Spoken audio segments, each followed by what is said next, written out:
Quando será o final de todas as coisas? E quem não gostaria de saber o dia em que Jesus vai voltar? Por isso, Mateus 24, a partir do versículo de número 4, o Senhor Jesus tem uma palavra poderosa para esta manhã. Você já disse, você já cantou, você falou Maranata. Você disse em aramaico: ora vem, ora vem, ora vem, Senhor Jesus. Mas Jesus nos diz: acautelai-vos, que ninguém vos engane, porque muitos virão em meu nome dizendo: eu sou o Cristo, e enganarão a muitos. E ouvireis de guerras e de rumores de guerras. Desde 1945, suposto final da Segunda Guerra Mundial, não houve um dia sem guerra no mundo. Não vos assusteis, porque é mister, quer dizer, porque é necessário que tudo isso aconteça, mas ainda não é o fim, porquanto se levantará nação contra nação. Veja e vigie, e reino contra reino, e haverá fomes, e pestes, e terremotos em vários lugares. Mas todas essas coisas é o princípio das dores. Então vos hão de entregar para serem atormentados, e matar-vos-ão, e sereis odiados de todas as gentes por causa do meu nome. Na Inglaterra, a marcha para Jesus foi proibida. Proibida, num país que já foi cristão. Nesse tempo, muitos serão escandalizados, e trair-se-ão uns aos outros, e uns aos outros se aborrecerão. E surgirão muitos falsos profetas, e enganarão a muitos. E por se multiplicar a iniquidade, o amor de muitos se esfriará. Há um país que você conhece, que a morte de um crente não é noticiada, que a morte ou a prisão de um justo não é noticiada, mas os maus tratos a um cão vira notícia e comoção nacional. Isso é esfriar o amor. Mas aquele que perseverar até o fim será salvo. Não se engane com falsas doutrinas. Não se engane. Você deve perseverar até o fim, permanecer na fé em Cristo, que uma vez foi dada aos santos, até o fim.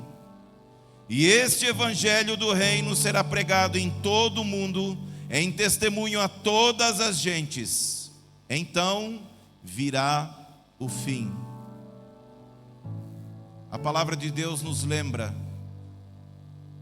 haverá fé se o Senhor entrar aqui neste lugar hoje. Ele encontrará alguém com fé se ele entrar aqui neste lugar, nesse instante. Nós vamos apresentar uma peça, a peça e a pregação, falando sobre o pecado, sobre o arrependimento e sobre aqueles que brincam do evangelho, brincam de ser crentes, acham graça do pecado e acham que o Senhor não há de cobrar pelo que estão fazendo aqui. Antes disso, nós precisamos fazer uma oração como família. Venha cá, irmão Flávio, junto com a sua esposa, a irmã Shirley. Vem com a sua família aqui. Infelizmente agora, durante este culto, não é? Nós descobrimos, e o irmão Flávio e a irmã Shirley nos avisaram, que infelizmente... É a avó? É? a avó do irmão Flávio, descansou no Senhor. E cada um de vocês, cada um de nós, dos irmãos portugueses, dos irmãos angolanos, dos irmãos venezuelanos, dos irmãos brasileiros, sabe como é triste quando a gente perde alguém e nem se despedir a gente pode. Nós cremos na salvação, nós cremos que muito em breve Jesus volta e nós vamos morar nos céus, mas agora ficará este espaço de tempo. Só Deus agora, para saber o amor que o Flávio tinha pela sua avó. Tem gente que não tem carinho pela avó, despreza a avó, desonra a avó, o vô. Mas eu sei que eu estou entre pessoas que amam o seu avô, a sua avó, honram aqueles segundos pais. Portanto, assim como você está, nós vamos orar nesse momento. O pastor Geraldo Lira, vem até aqui. Quero que o Senhor possa colocar as mãos sobre eles também, derramando sobre eles a paz que excede todo entendimento. Senhor Deus, nós, Senhor Jesus, pedimos, ó Pai, pelo irmão Flávio, pela irmã Shirley, Senhor, pelos seus filhos, ó Senhor Jesus. E nós te pedimos, ó Pai, traz, Senhor Jesus, aquela calma, Senhor, que é dada a todos os santos, ó Pai. Sim, é tempo de chorar, Pai, é tempo de tristeza, Pai, mas assim como muitos de nós já perderam pessoas que nós amamos, ó Pai, e não podemos nos despedir, Pai, assim também, Pai, Tu podes trazer, Senhor, este alívio à vida, Pai, este alento à vida, Senhor Jesus, do irmão Flávio, Pai. Nós sabemos que em breve nos céus, Pai, nós vamos encontrar, Senhor Jesus, a avó dele, Pai, e vamos saber quem ela era, e ela vai dizer: que bom que naquele dia vocês oraram, Senhor, vocês oraram pelo meu neto. Pai, um dia Tu enxugarás todas as nossas lágrimas, não haverá mais pranto, Pai. E nós, Senhor, Te damos graça, Pai. Nós Te pedimos, ó Pai, as Tuas bênçãos, Pai, sobre esta família, no nome de Jesus. Amém. Glórias a Deus. Que Deus os conforte. Meus irmãos, nós vamos agora assistir, preste atenção. Isto é parte da pregação. Depois o evangelista Camilo vai dar continuidade a esta palavra pregada agora. Que o Espírito Santo continue falando com cada um de vocês.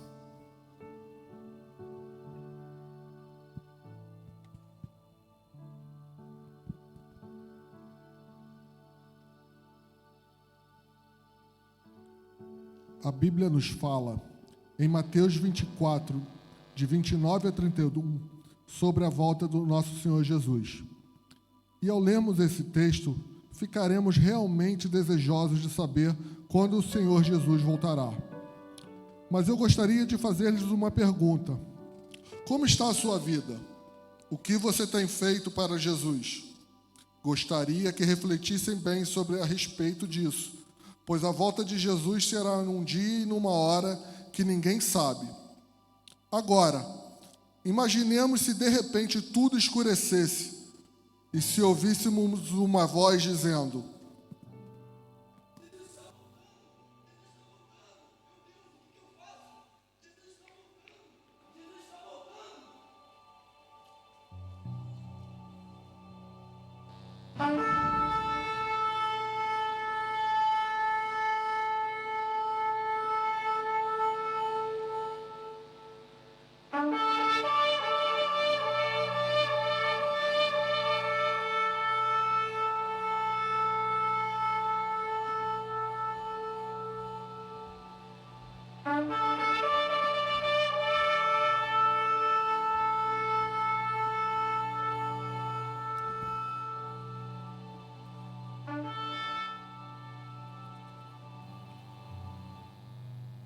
Servo Heitor, apresente-se a mim, mostre as suas mãos.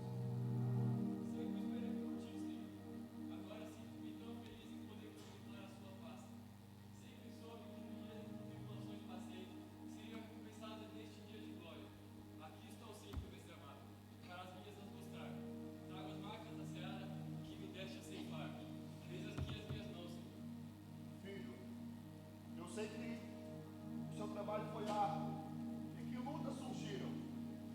mas entre os seus foste fiel. Entra em meu reino, eu tenho um lugar reservado para você.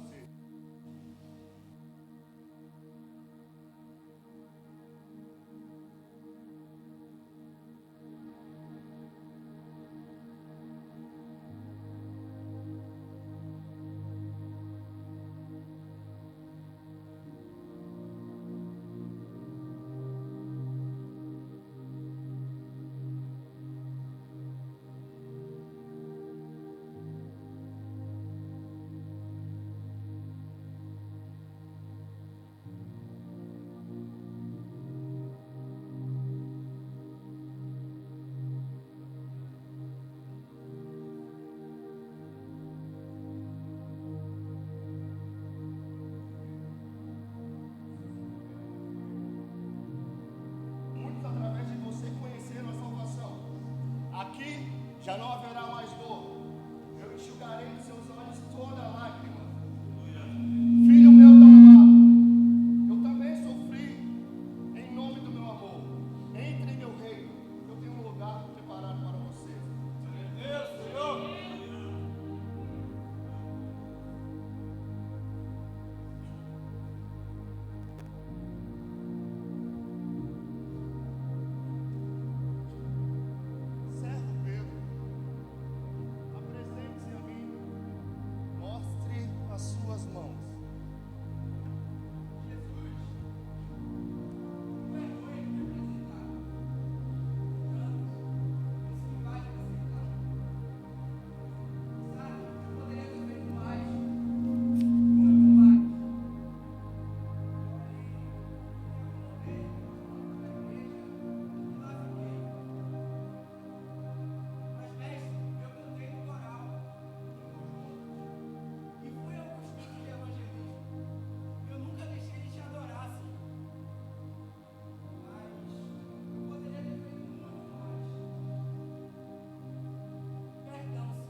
Retardaram tanto a minha volta.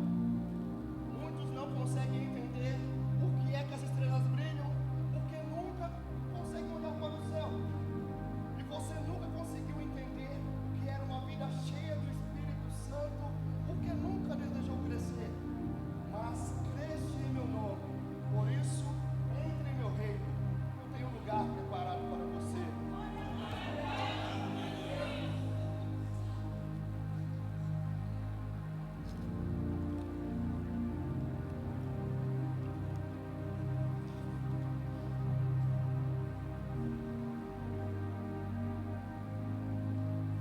Serva Giovana, apresente-se a mim, mostre as suas mãos.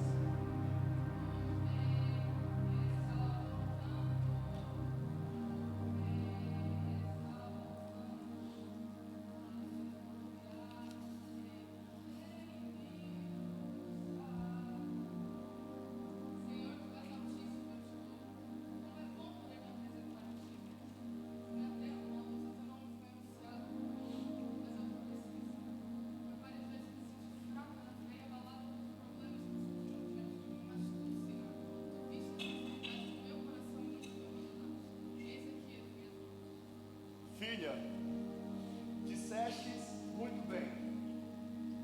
Eu jamais abandono os meus, mas às vezes, quando tudo está bem, eu sou colocado de lado, sou o segundo plano, eu sou o depois, mas jamais abandono os meus filhos.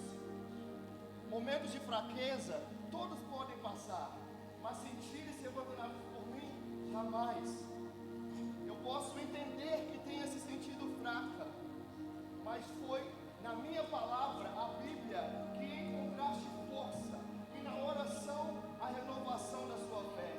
Entra em meu reino, eu tenho um lugar preparado para você.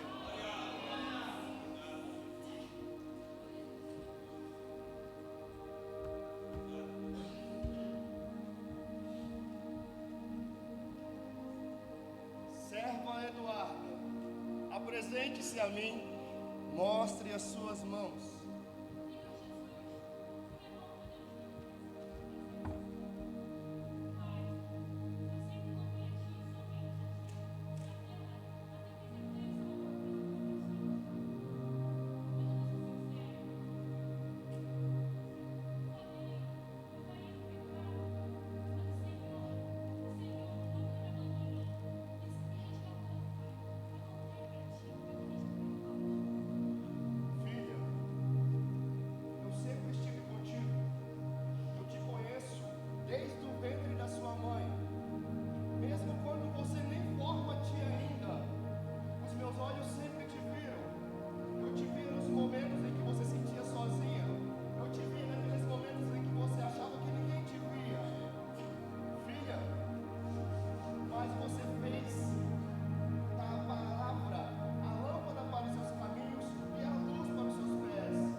Jane,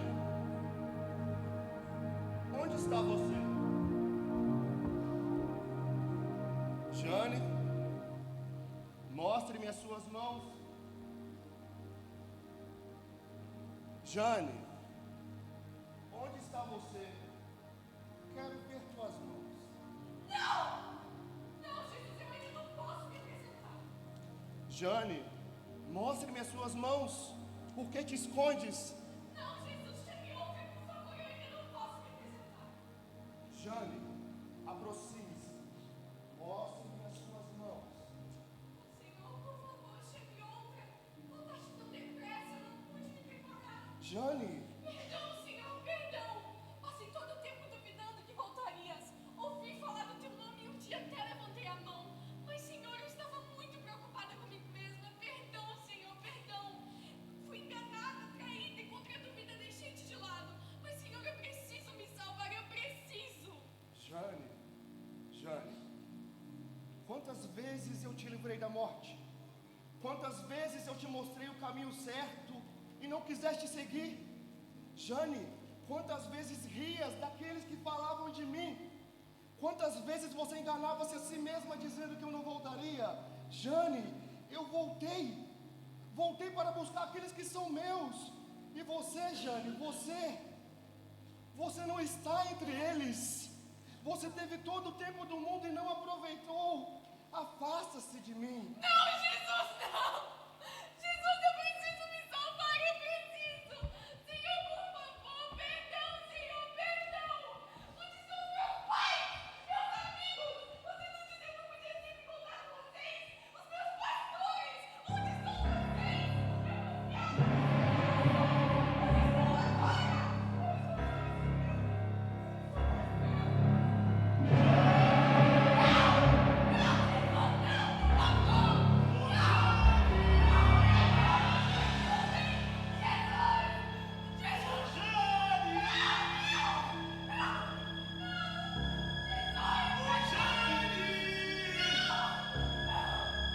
Você teve a sua oportunidade, Jane.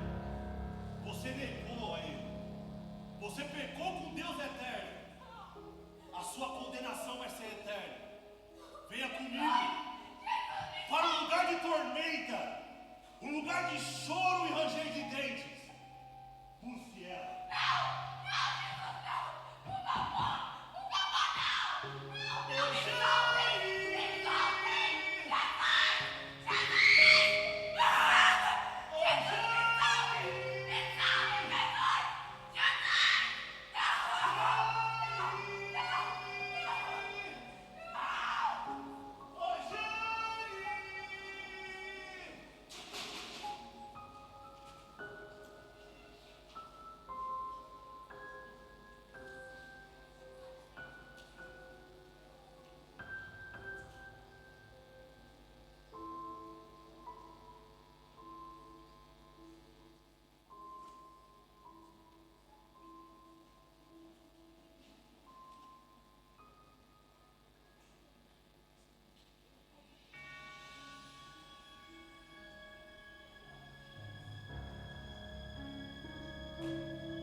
Arrepia, né?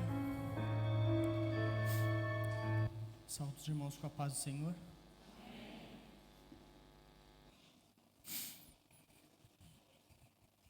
Abram suas Bíblias comigo em 2 Timóteo, capítulo de número 4.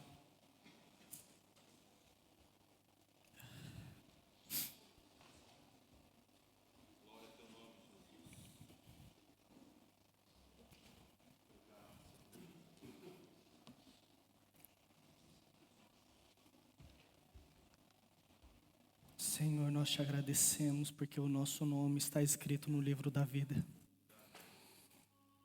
Senhor, se tudo que nós fizemos aqui na terra, se há alguma coisa que possamos nos alegrar, é de que o nosso nome está escrito no livro da vida. Eu te agradeço pela oportunidade que um dia me foi dado. Eu te agradeço por ter se apresentado a mim. Eu te agradeço por ter morrido na cruz do Calvário pela minha vida. E por todos esses a quanto o Evangelho alcançou e trouxe para este lugar. E o Senhor cuidou de nós. O Senhor perdoou os nossos pecados, sarou as nossas feridas. E em breve voltará para nos buscar. Nós te rendemos graças, Senhor. Fala conosco através da tua palavra. Amém. 2 Timóteo, capítulo de número 4. Perdão, gente. Diz assim: conjuro-te perante Deus e Cristo Jesus, que há de julgar vivos e os mortos, pela sua manifestação e pelo seu reino. Pregue a palavra. Insta, quer seja oportuno, quer não. Corrige, repreenda, exorte com toda longanimidade e doutrina. Pois haverá um tempo em que não suportarão a sã doutrina, pelo contrário, cercar-se-ão de mestres segundo as suas próprias cobiças, como que sentindo coceira nos ouvidos, se recusarão a dar ouvidos àqueles, entregando-se a fábulas. Tu, porém, sê sóbrio em todas essas coisas, suporta as aflições, faze o trabalho de um evangelista, cumpre cabalmente o teu ministério. Quanto a mim, já estou sendo oferecido por libação, e o tempo da minha partida é chegado.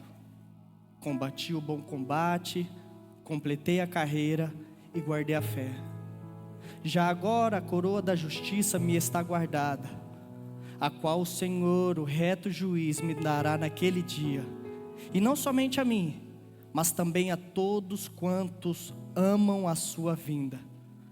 Procura vir ter comigo depressa, porque Demas, tendo amado o presente século, me abandonou e se foi para Tessalônica. Crescente foi para a Galácia, Tito para a Dalmácia, somente Lucas está comigo. Toma contigo Marcos e traze-o, pois me é útil para o ministério. Quanto a Tíquico, mandei-o até Éfeso.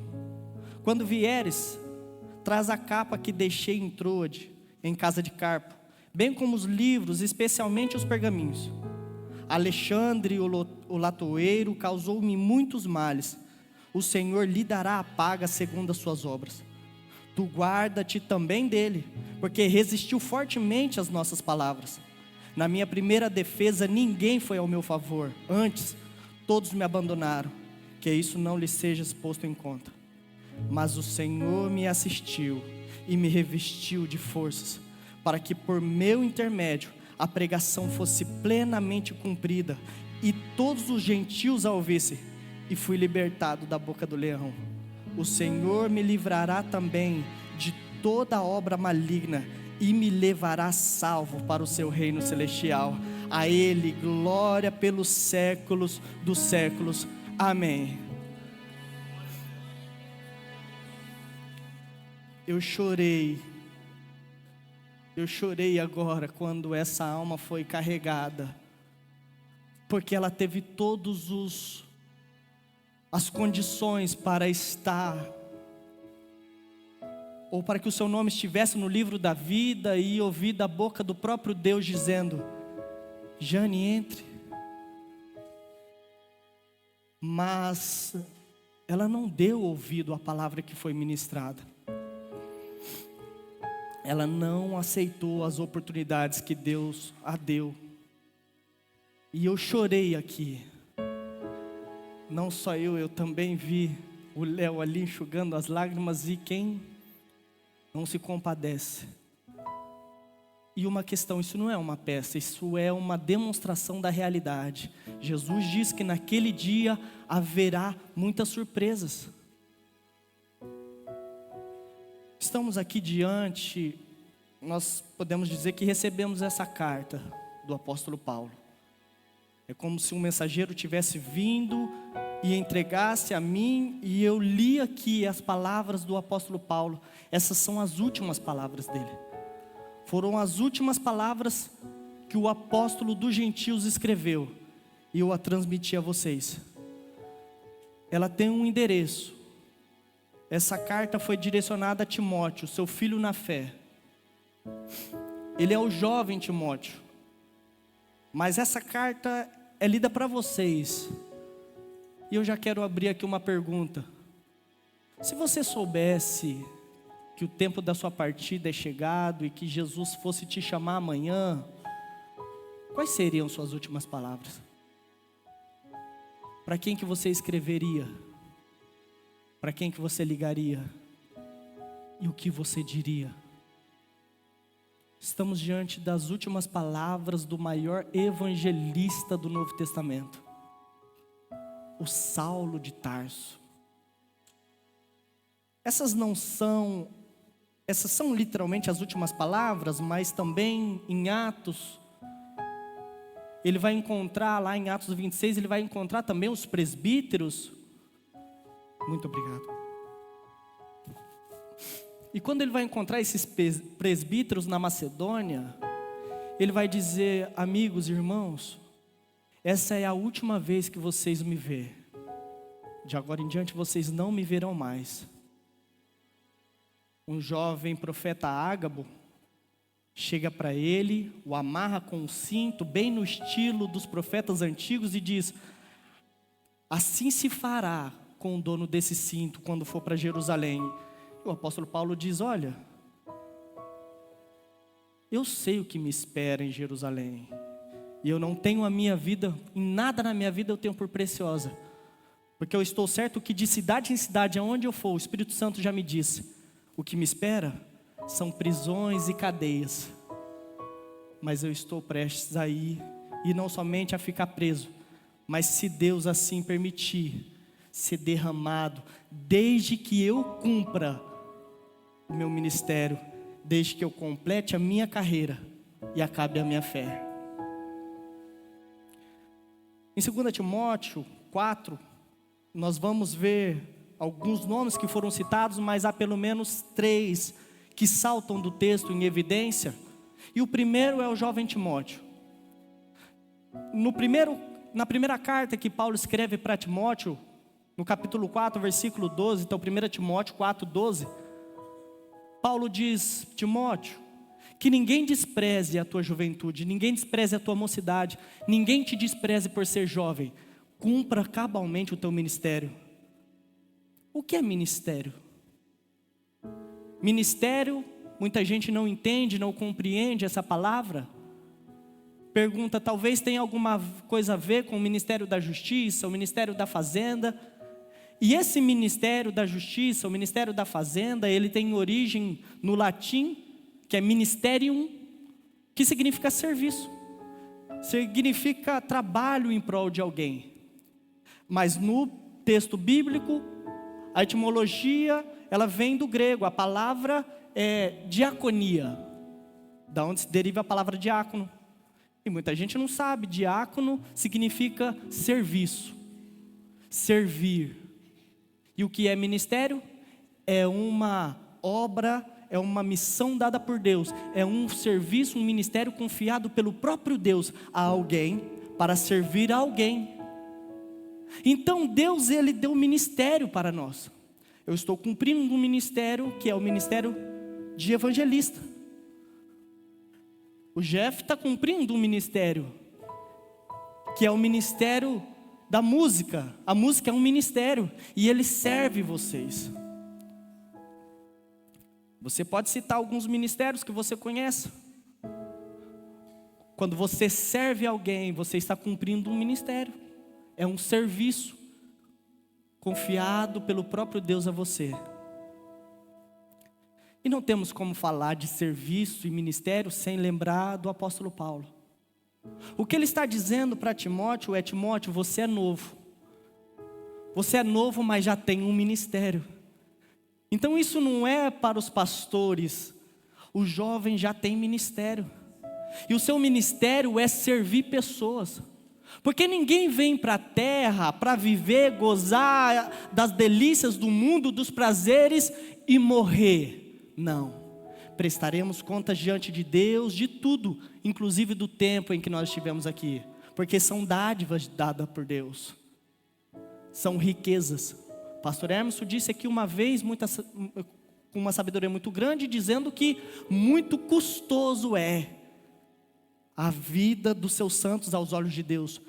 Custa caro. E Jesus morreu na cruz do Calvário por mim e por você.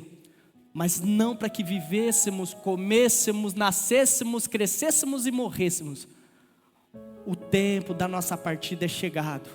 O tempo não espera ninguém, ele é implacável, ele corre, corre, corre. Quando você vê, os cabelos brancos já apareceram, as rugas apareceram, o vigor já se foi. E quando você olhar para as suas mãos, elas estão vazias. E de repente Deus diz: Jane, se apresente e mostre as suas mãos. E ela diz: não, como? Ainda não está na hora, eu ainda não concluí minha faculdade, eu ainda não fiz o que eu precisava fazer. Era concluir tudo e depois começar a trabalhar para ti. Mas não, o tempo chega para todos e vai chegar para você também. E o apóstolo Paulo não está escondendo de Timóteo, como diz o Marco Teles, a face oculta do ministério. Qualquer um, Timóteo, que quiser viver pelo reino, será perseguido, duramente perseguido. Vão tentar te aplacar e as lutas virão. Mas cumpra cabalmente o teu ministério, cumpra e vá até o fim.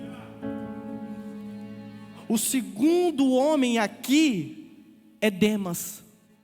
No verso de número 10, Paulo diz, no 9, ele diz: por favor, venha assim que puder. E o 10, porque Demas me abandonou, tendo amado o presente século, foi-se para Tessalônica. Tessalônica era uma das principais cidades gregas, ou do Império Romano, uma rota comercial do Império Romano. Podemos se dizer que era o topo. Então Demas, a Bíblia não diz que ele abandonou Jesus, mas ele abandonou Paulo, ele abandonou o ministério que um dia ele orou para estar nesse ministério. Um dia ele orou pedindo a Deus para que viajasse feito Paulo, para que levasse a obra como Paulo fazia, porque talvez tinha olhado somente para o glamour da obra de Deus. Mas quando as provações vêm, ele começa a colocar isso na balança e diz: não vale a pena para mim. E o seu coração está em outro lugar. A tua palavra está dizendo: Senhor, eu estou com você, eu estou nessa obra, eu estou para sofrer. Mas o seu coração está em Tessalônica. E Paulo diz: Timóteo, vem depressa, porque Demas me abandonou, amando o presente século, foi para Tessalônica. Somente Lucas está comigo. O evangelho, ele é solitário. O teu trabalho, ele é solitário. Porque quando você tiver que sofrer pelo reino, Deus vai separar pessoas e vai te levar para o deserto, como eu já preguei aqui. Porque no deserto Deus vai te moldar, vai moldar o teu caráter, vai mostrar para você que você não precisa da sua provisão, você precisa dele, porque ele é a tua provisão. É ele quem cuida de você. E na matemática de Deus, 1 mais 1 não é 2. Deus, ele multiplica a partir do nada. Se Deus quiser abrir uma porta no deserto, ele abre para te abençoar. Mas se ele fechar tudo, ele te alimenta por 40 dias. Ele usa o corvo para levar provisão para você. Mas você vai entender uma coisa: eu estou fora da economia do mundo, mas eu estou dentro da economia celestial. O Deus Todo-Poderoso cuidou de mim.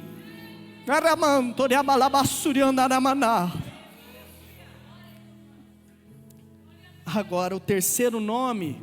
Então eu citei aqui 3 perfis: o jovem Timóteo, Demas, que ele não é nem tão velho quanto Paulo e nem tão novo quanto Timóteo, ele é um mediano de idade. 3 perfis: Timóteo, Demas e o velho Paulo. quando Paulo escreve a sua carta para Filemon, ele começa: eu, Paulo, o velho. Mas não tem como a gente falar de ministério, de serviço, sem lembrar quem que é este homem. Porque Paulo é um cidadão judeu, da tribo de Benjamim, fariseu. Também é cidadão romano. E como convivia com a cultura helenista, ele também transitava pelo grego. É um homem de 3 mundos. É um homem que, se ele não fosse alcançado por Jesus Cristo, ele facilmente seria um homem de muitas posses, muito rico. Um José de Arimateia seria um homem rico, poderoso. José que ajudou Jesus Cristo, não é? Ele seria um Nicodemos, ele seria alguém muito grande, influente. Mas, olha que interessante isso.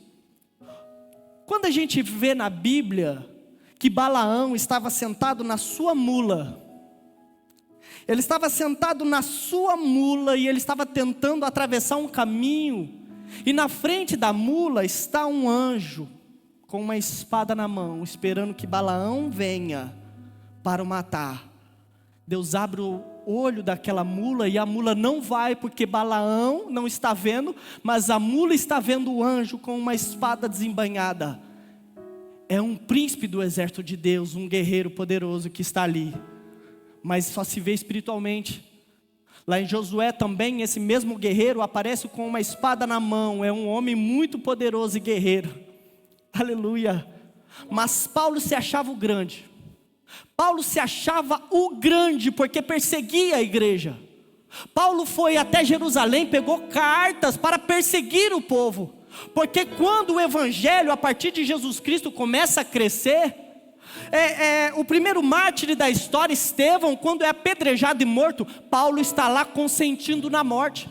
Paulo pega aquilo e coloca como missão da sua vida: parar a obra desses homens, parar essa seita maligna, porque eles chamavam os do caminho de seita. Paulo vai sair agora de Jerusalém e vai até Damasco, de 250 a 300 quilômetros. Então é fácil presumir que esse homem estava a cavalo. A Bíblia não diz, mas é fácil presumir, porque a pressa que ele tinha para chegar em Damasco. Mas no meio do caminho, antes de chegar em Damasco, está um anjo com uma espada desembainhada na mão, dizendo: vem, Paulo, você não é o grande. E eu consigo imaginar Paulo cavalgando no seu cavalo a não sei quantos quilômetros por hora, para arrastar cristãos pelo cabelo. Mas de repente um coice no seu peito derruba o grande, o maioral Paulo, Saulo de Tarso. Quando de repente ele fala: o que aconteceu? A Bíblia diz que foi uma luz que apagou Paulo, foi uma luz que derrubou Paulo. Mas ele cai por terra e, como se ele olhasse, está Jesus, o grandão da Galileia. Está aquele homem dizendo: Paulo, Paulo, por que tu me persegues, Paulo? E ele diz: Senhor, quem és tu? Porque eu não sei quem és tu. Ele diz: eu sou Jesus a quem tu persegues. Mas você não pode lutar contra os arguilhões, Paulo, você é um menino. Eu sou poderoso, eu sou Jesus. E aí quando nós vamos olhar isso lá em Atos, ali está muito pequeno esses detalhes. Mas lá a partir de Atos 26, quando Paulo vai falar com o rei Agripa, ele vai dar mais detalhes dessa conversão. Aí a vida de Paulo é outra.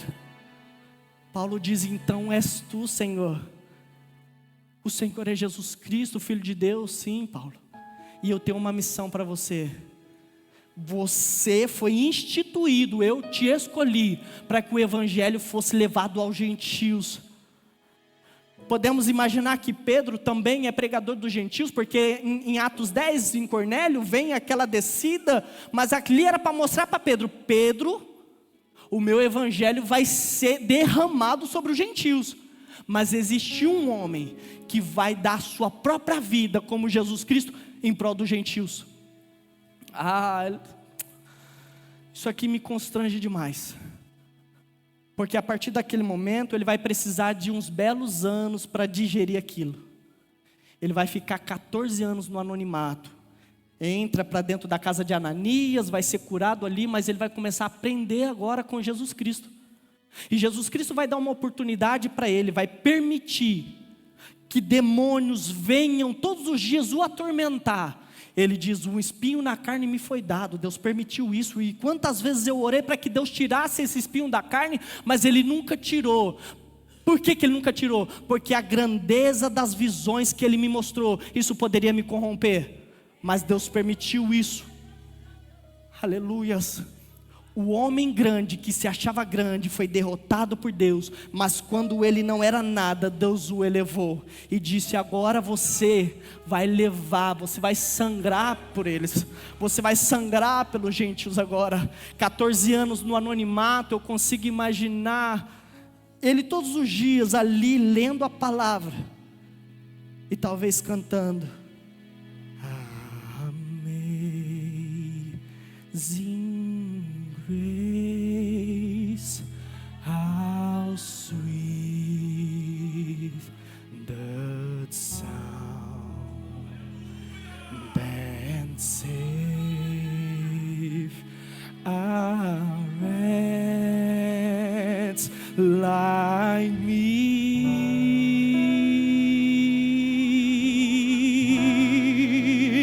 I once was lost, but now I'm found.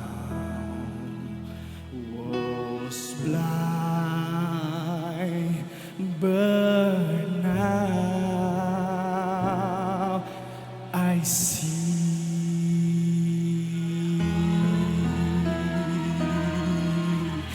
Eu era cego, mas agora eu vejo.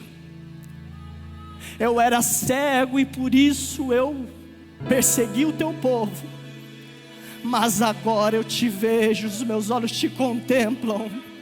E a tua maravilhosa graça me alcançou. A tua incrível graça me alcançou. E agora eu estou pronto, não somente para sofrer, mas para me entregar de corpo, alma e coração pelo teu reino. Paulo começa uma busca incansável por cada gentil que não conhece Jesus. Ele vai entregar sua própria vida. Depois de cumprir desses 14 anos de anonimato, ele começa as suas viagens. E agora a Ásia, Macedônia, Troade, ele vai ter uma visão de que alguém lá da Macedônia diz: atravessa Macedônia e nos ajude. E ele diz: eu estou indo para aí. Então, um homem que tinha uma envergadura para ser um homem rico e poderoso, agora ele não está em busca de dinheiro, mas vai sofrer por causa de falta de dinheiro. Os judeus estão perseguindo. Ele vai ser preso na Fortaleza Antônia, depois vai ser preso em Filipos, Cesareia Marítima, mas ele vai apelar para Festo. Festo depois vai, de Félix vai para Festo. Deus depois manda ele falar com o rei Agripa, um homem pequeno com uma abertura muito grande diante de um rei, o rei Agripa. 2 anos pregando para Festo, 2 anos ministrando a palavra de Deus para o imperador romano lá de Cesareia Marítima. Agora ele vai escrever cartas para os irmãos lá de Roma, dizendo: olha, é o seguinte, meus irmãos romanos. Romanos capítulo de número 15, Paulo vai dizer: eu tenho vontade de visitar Roma. Depois de Roma eu vou para a Espanha. Acontece que ele não chegou na Espanha, ele não esteve aqui na Espanha, porque a sua estadia acabou em Roma. Quando ele estava em Troade, travessa para Macedônia, sempre vindo para esse lugar aqui. E cada viagem, cada prisão, cada lugar onde ele vai, uma perseguição. Lá em Filipos, lá em Efésios, Diana dos Efésios. Aí acontece um burburinho, ele é apedrejado em Efésios, cai quase morto, fica como morto, mas Deus o ressuscita, porque se não for Deus, a obra não te para, a obra de Satanás não te para, as pedradas não te calam. A igreja cresce pelas feridas, a igreja cresce e se expande, quanto mais persegue a igreja, mas ela cresce. Tenta matar, mas ela é como uma semente. O próprio Cristo disse isso: se a semente caída no chão não morrer, fica só, mas se morrer, ela cresce e dá 100 por 1, e dá 50 por 1, e dá 200 por 1. Você é uma semente. Deixa Deus cuidar de você, deixa Deus cuidar da sua família, deixa Deus te levar, e você vai ser como uma vespa. Eu já falo sobre isso. Ai, da conta da mão,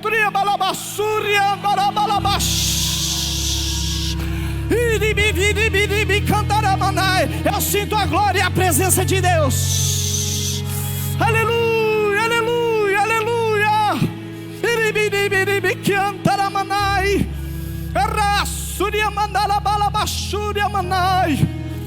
Aleluia, aleluia,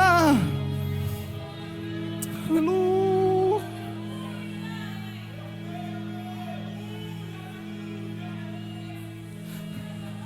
O perseguidor se transforma em perseguido. Não se preocupa, porque aonde mais você feriu alguém, é onde você mais vai ser ferido. Quem com ferro fere, com ferro será ferido.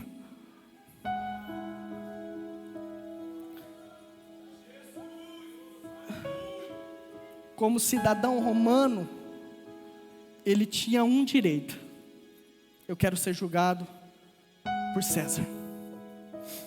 Ah, você quer ser julgado por César? Para César tu irá. Qual é, nesse período da história, quem é que está dominando o mundo antigo? Porque quando se fala de Ásia, Europa e África, ali se entende pelo mundo. Quem dominava aquela região dominava o mundo. E quem que está dominando aquela região, inclusive Portugal? Os romanos. E quando Paulo, depois de ter sofrido tudo que sofreu, ele agora vai ser transferido para Roma, para a Itália, para onde ele queria ir. E eu até falei: nossa Deus, parece uma coisa aqui que eu estou vivendo, porque eu estou num país maravilhoso, mas a minha estadia tem sido desafiadora, pastor. Paulo está em Roma, um lugar maravilhoso e onde ele queria estar, mas não da forma como ele queria. Vês isso? Vocês entendem isso? Então não precisa pensar: vou sair daqui e vou para o Reino Unido. A obra que Deus tem com você, ela independe de lugar. Você pode passar provação lá, porque é o processo. Respeite esse processo. Amém? Ah, mas se eu tivesse ido para a América, aí ia acontecer também lá, porque o negócio que Deus tem com você é com você. Vou correr. O apóstolo Paulo, ele foi para lá, e lá era um mundo antigo, e ele sabia quem que era o César. César é um título, e ele já sabia quem que era o César. O César dessa altura era Nero, só. Nero, meu Deus. Mas ele vai para lá. Ele vai para lá. Um dia eu vi aqui o pastor Elisângela falando, pregou uma mensagem aqui, falando da vespa. É vespa, né? Que fere o figo, né? Olha isso aqui, que coisa tremenda. O figo, para ele nascer, uma vespa tem que o ferir. Por isso que a figueira é um símbolo do cristianismo. Quando o apóstolo Paulo, ele está indo para Roma algemado, antes o navio vai quase naufragar. E o navio vai ancorar em Malta. Quando chega em Malta, a chuva caindo, os cidadãos lá, os maltenses, fazem uma fogueira. E quando Paulo está pegando os gravetos para colocar na fogueira, uma víbora sai e pica ele. Mas ele nem se importa. Ele só sacode no fogo e ela sai, porque a mente dele está em Roma. Não é aqui, é em Roma. Em Roma. Os cidadãos daquela ilha falam assim: meu Deus, esse cara é um desgraçado, com perdão da palavra. Por quê? sai do naufrágio, é salvo pelo naufrágio, e uma víbora pica a mão dele. A sorte não o deixa viver, deve ser um assassino. Quando eles esperam, de tanto esperar, vê que Paulo não morre, não incha, eles começam a dizer, não é. Não é um assassino, é um Deus. É um Deus. Mas a cabeça de Paulo não está ali. Paulo vai para Roma, chega em Roma, ele vai ficar 2 anos numa prisão domiciliar. Agora Nero, que precisava destruir o cristianismo, encontra um líder. Quem que é o líder do cristianismo? Paulo. E Paulo vai escrever, já velho, com a sua cabeça já raspada, vai escrever as últimas palavras ao seu filho Timóteo. E ele vai dizer assim: Timóteo,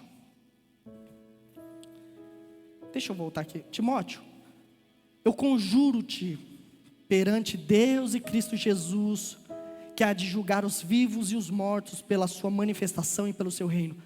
Pregue a palavra, em tempo e fora de tempo. Exorte, repreende, corrige. Pois haverá um tempo em que não suportarão a sã doutrina, pelo contrário, cercar-se-ão de mestres segundo as suas próprias cobiças, e se recusarão a dar ouvidos à verdade. E ele continua dizendo: quanto a mim, já estou sendo oferecido por libação, e o tempo da minha partida é chegado. Eu combati o bom combate, completei a carreira e guardei a fé.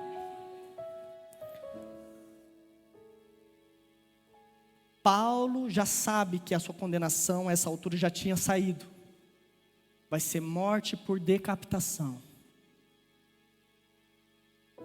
E Paulo não vem à Espanha porque ele não sai de Roma. Como diz o Marco Teles, descansou a pena do artista. Paulo morreu. Mas ele morreu no auge do seu ministério. Ele morreu num lugar aonde era o epicentro. Aonde era o epicentro. Olha isso aqui, Roma. Ali é o mundo dos gentios. O mundo gentílico que dominava tudo é ali, em Roma. A expressão maior do mundo gentílico é ali, aonde Paulo vai para lá para ser morto. É como Jesus Cristo, que veio se entregar por nós.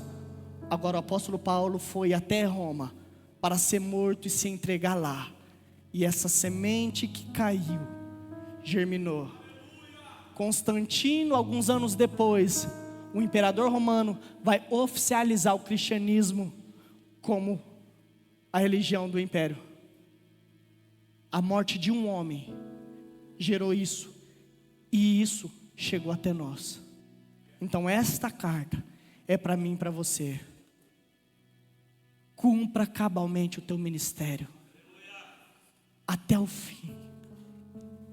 E o tema que eu escolhi é, o pastor acabou de citar isso, alguém aqui hoje descansou no Senhor e descansou das suas obras, e descansou de toda lágrima, de toda dor, porque naquele dia não haverá choro, não haverá mais dor, não haverá morte. E eu encerro aqui em 2017, a banda Hillsong, criando o álbum Wonder, eles escreveram uma música chamada So You Lie, ou X-Billion, como é conhecida também. E essa música foi traduzida também 1 bilhão de vezes no Brasil. Mas pudera. É uma música que enaltece o nome de Deus. É uma música que diz que ao teu falar, a 100 bilhões de seres vida dás. Estrelas nascem com o teu soprar. A sua voz dá vida a bilhões de seres no universo. Tu és o autor da vida. E nessa canção diz: eu vejo todo o teu amor na tua criação. Eu vejo 8 bilhões de formas de amar, se referindo a 8 bilhões de pessoas no planeta que tu morrestes para salvar. Então, se a natureza te adora, eu também. Se as estrelas se prostram diante de ti, eu também. Se por eles deste a vida, então eu também. Se as montanhas se curvam e se prostram diante de ti, eu também.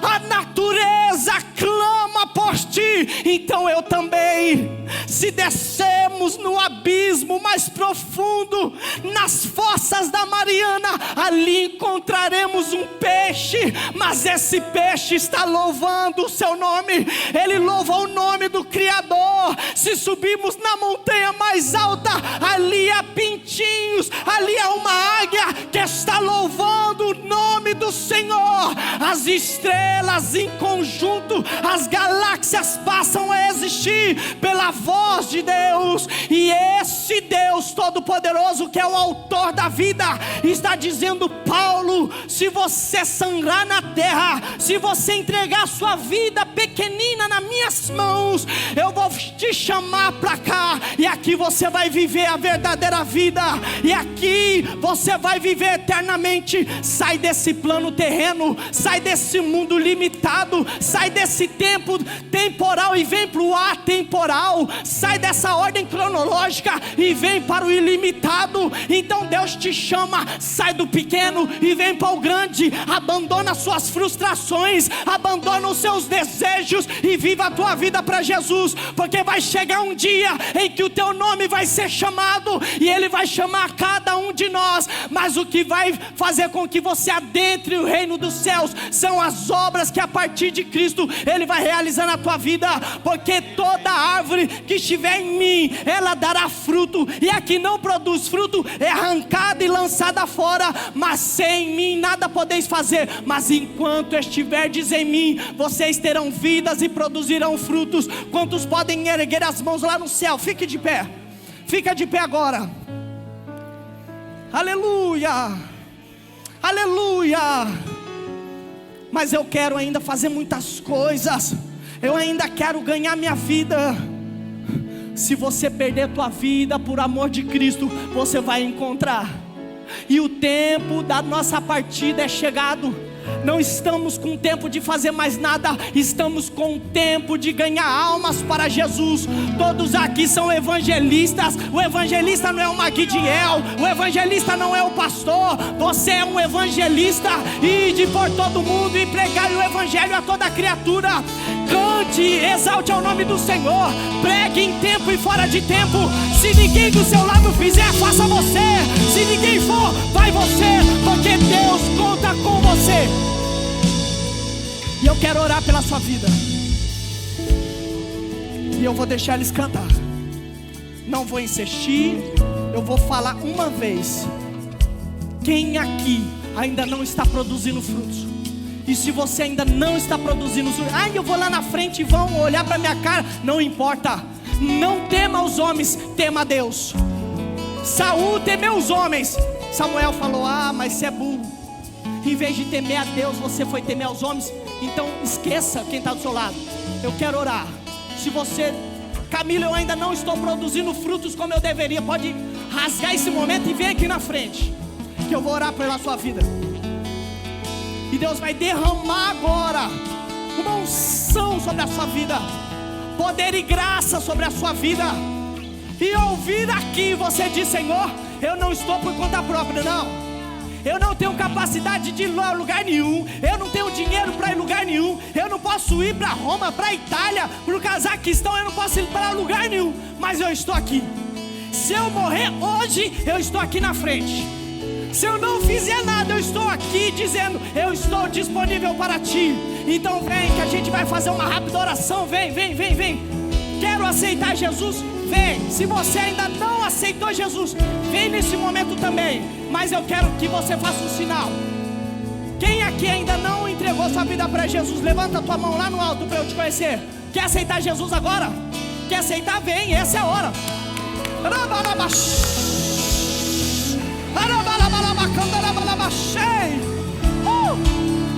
Vem aqui na frente, Senhor. Vem aqui na frente. Eu quero te conhecer. Vem aqui. Não importa o tempo, Jesus te encontra. Não importa quantos anos você tem, Jesus te encontra hoje e te dá uma oportunidade. Esse é o seu momento. Vem aqui, meu amigo. Deixa eu só orar para ele. Como que é o nome do senhor? Paulo. Temos aqui um evangelista, Paulo.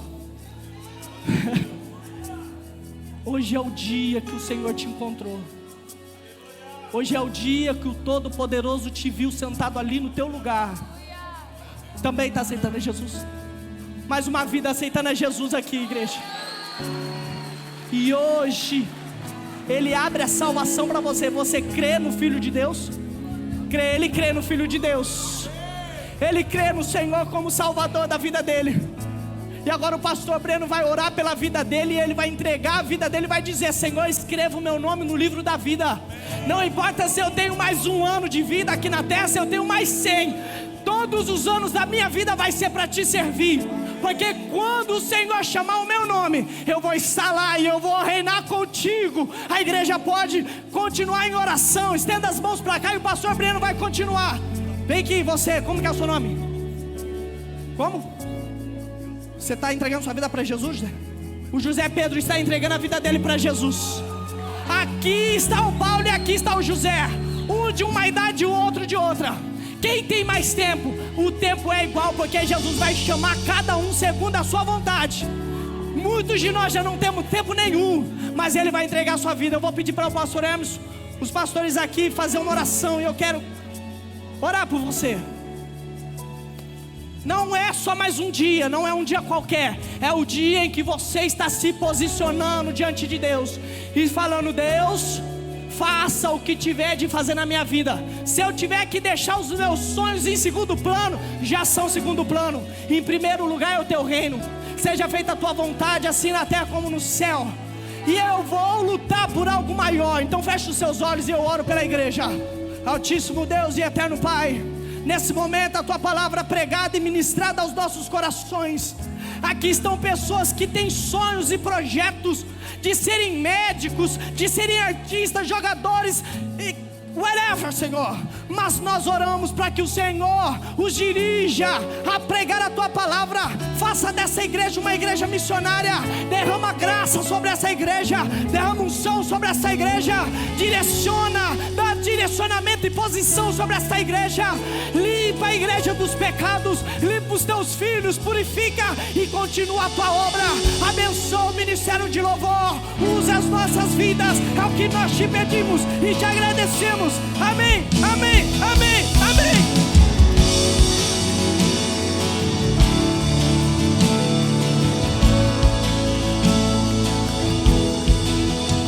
Eu não vou me apegar com as coisas daqui, pois eu sei há um lugar que me espera.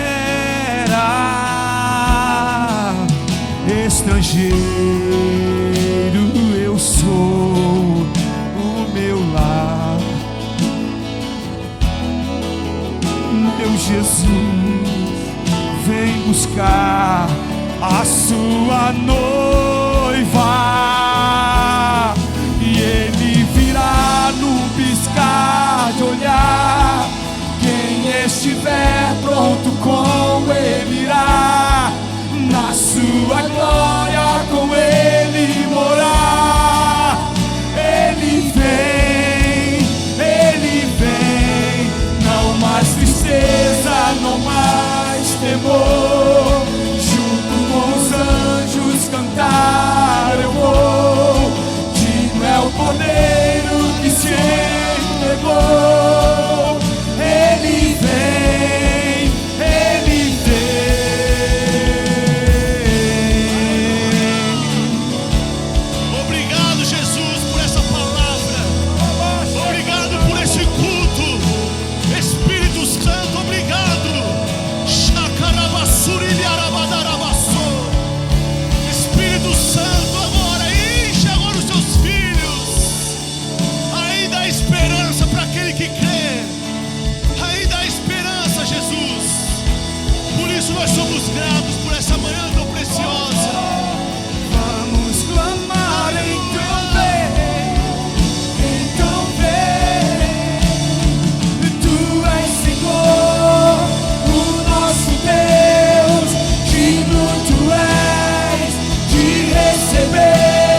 voltará para buscar você, virá querido.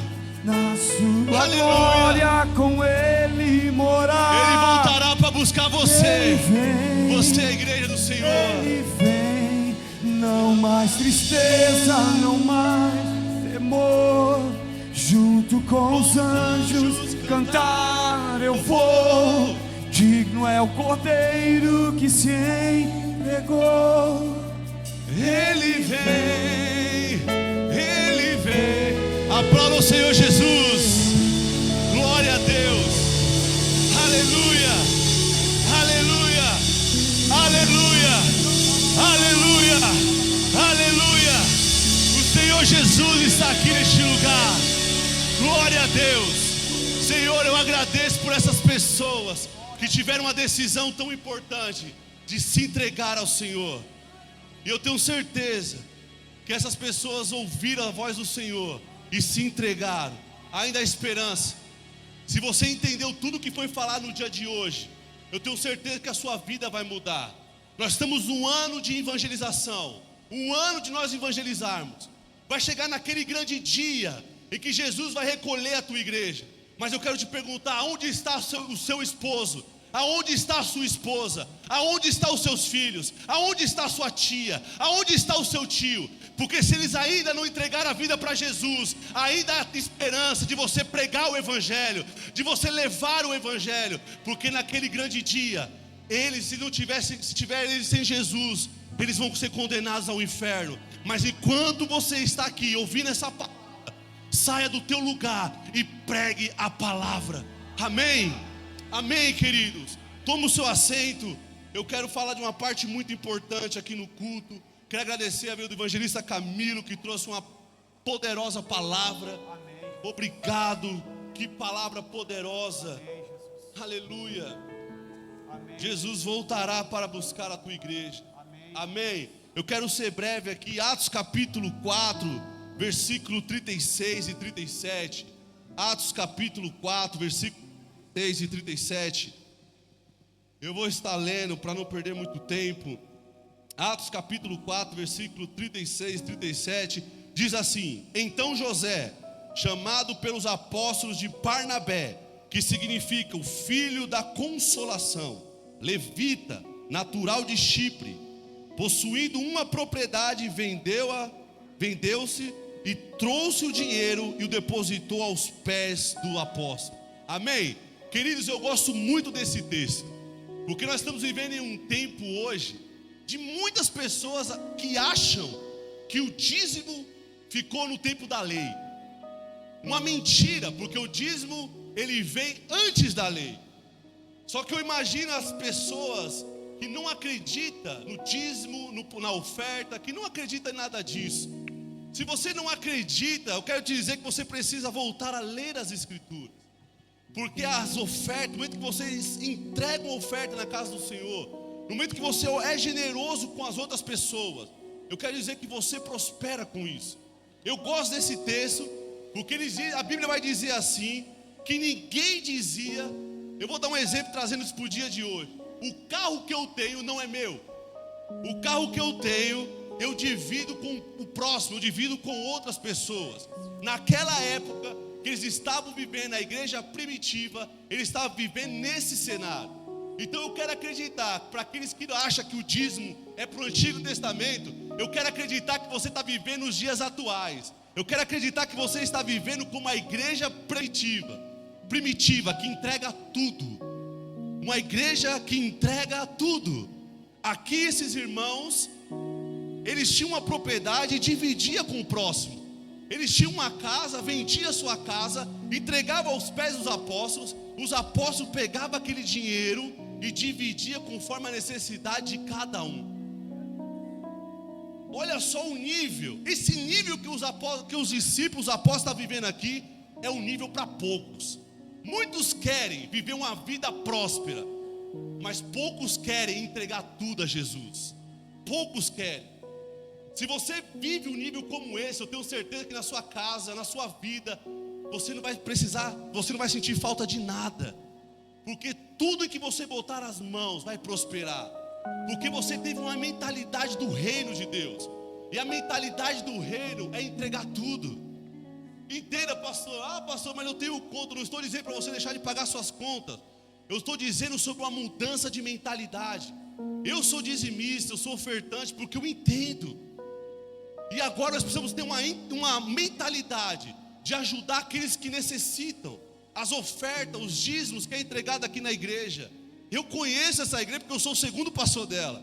Mas antes de ser o segundo pastor dessa igreja, eu já conheci o pastor Hermes, já conheci o coração dele. Uma igreja que ajuda o próximo. Uma igreja que ajuda os necessitados. Uma igreja que está voltada na palavra em Atos capítulo 2. Uma igreja generosa. Nós precisamos viver esse tipo de igreja. E para mim finalizar, um casal chamado Ananias e Safira, que também queria entrar na onda de quem estava entregando tudo. Deixa eu dizer uma coisa para você. Se você não está disposto a entregar tudo, não entre na fila de quem está entregando. Porque Ananias e Safira foi entrar na onda. Eu vou vender uma propriedade também, vou vender minha casa. Só que na hora de entregar, eles simplesmente entregaram somente uma parte, não entregaram tudo. Eles tentaram mentir para o Espírito Santo. E a consequência disso foi a morte. Por isso, não entre na fila de quem está entregando tudo se você não está disposto a entregar. Por isso que tem pessoas que vivem coisas extraordinárias e vai viver porque tiveram um entendimento e um coração voltado ao Senhor, que tudo que ele tem, Deus entregou primeiro. Deus criou o jardim e colocou o homem lá dentro. Deus fez primeiro, querido. Depois você vai ver aí o pastor Geraldo. Cadê o pastor Geraldo? Com foto em Paris, com foto na Bélgica. E as pessoas, o pastor Geraldo parece que não passa por nenhuma dificuldade. Ele está na fila de quem está entregando tudo, querido. Não queira entrar no nível se você não está disposto a entregar tudo ao Senhor.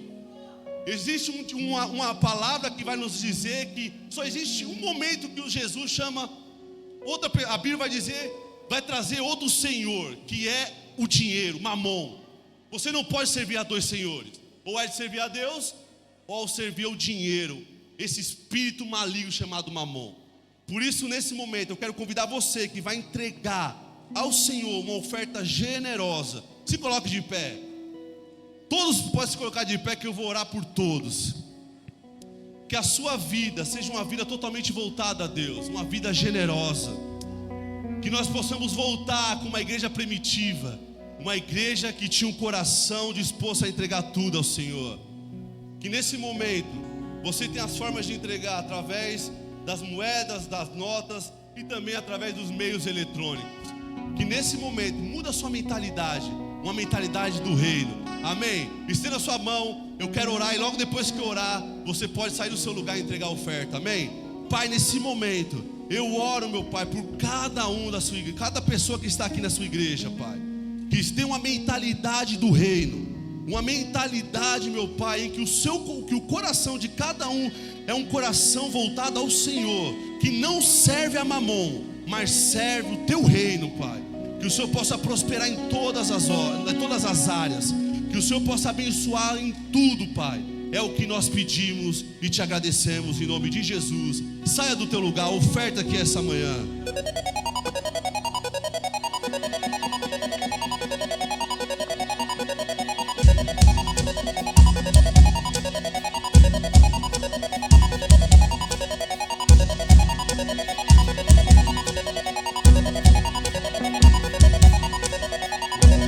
Jesus, por ti eu viverei, nunca me envergonharei.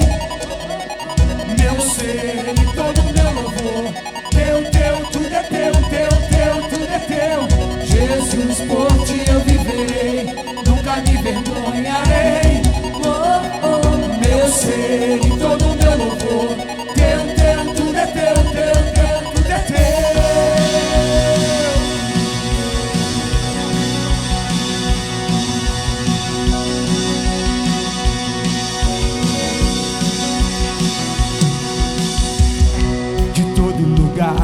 Perdidos virão, em uma só voz livre vamos cantar. Levar-te a cruz, morreste e vivo estar. Meu Deus, meu tudo sempre te darei.